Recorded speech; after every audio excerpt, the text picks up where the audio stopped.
Senator Hagerty. Thank you, Mr. Chair, and welcome, Ms. Leaf. I just had a good conversation with John Rakolta, who was very complimentary of your capabilities and your service. I know that the conversation was going on as I came in about Huawei.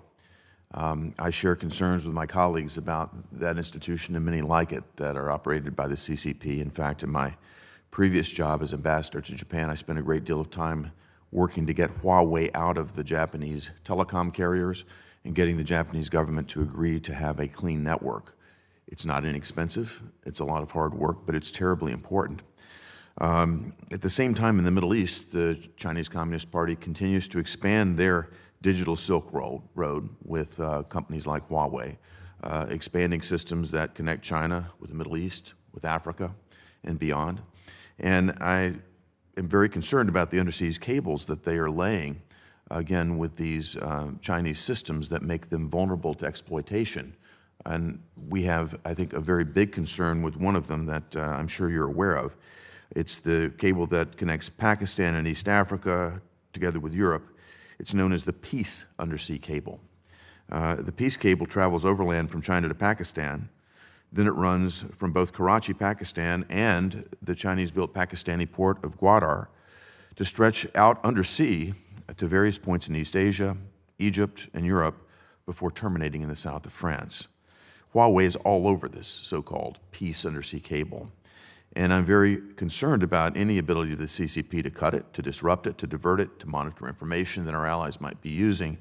And I wanted to get your thoughts, Secretary Leaf, on what and how you perceive this threat and what you see the administration's options to address it. So I'm not as well versed, frankly, Senator, on this particular technology dilemma or threat for us, and I will get myself schooled on it. But I will say more broadly, across the region, we are all over this issue of these untrusted vendors in the information and communications technology sphere. And we have been working across the region to inform, illuminate, educate host governments on the risks, risk to their sovereignty, risk to their security. When they have these untrusted vendors in their national networks, they've basically given a backdoor to the Chinese government, Sure. And there's data theft and so forth. And so we have had successes, and yes, there are clearly countries that have already bought into Huawei.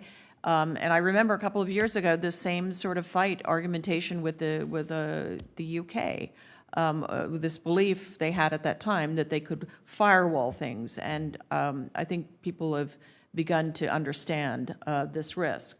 So it's an ongoing effort for us diplomatically. I will look into this issue of the peace cable and how we are constructing our approach on that. But we've been very focused on it as concerns the national telecoms. One thing I would urge you to take a look into is the previous administration's work on the SMW6 cable, stretching from Singapore to Marseille. There's a tremendous amount of work that went into dealing with this exact concern on that undersea cable. And I would just highlight for my colleagues, too, the CCP has the articulated goal of controlling 60% of the fiber optic cable market by 2025. That's 3 years from now.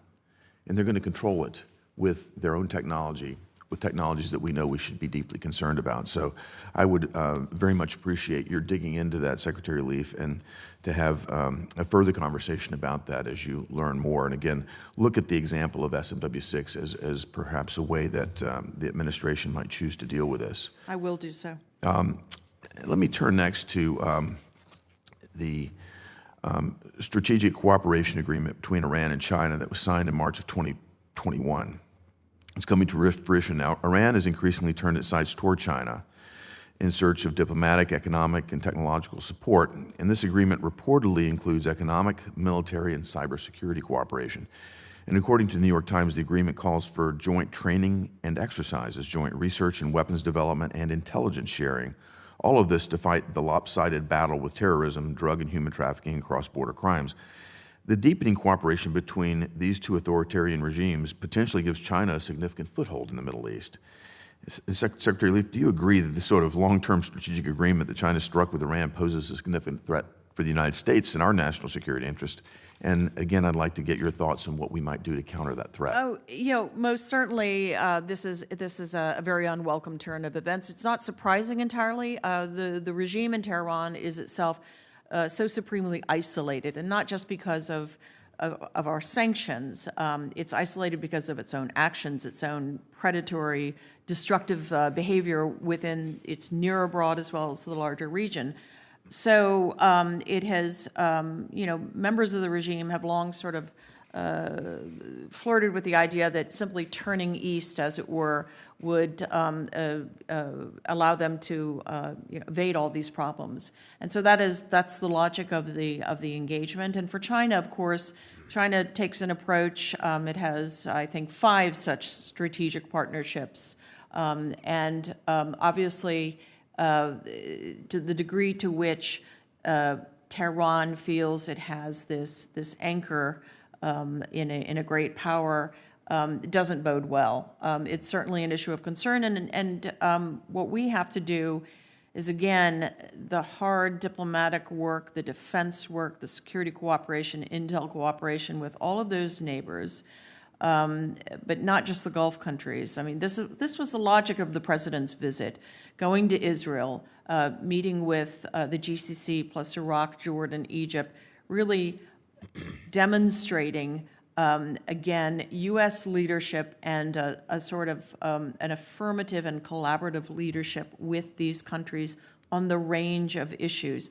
It does illuminate rather starkly the way China goes about its business in the region, and it is not to the region's good. Yeah. Thank you, Mr. Chairman. Thank you.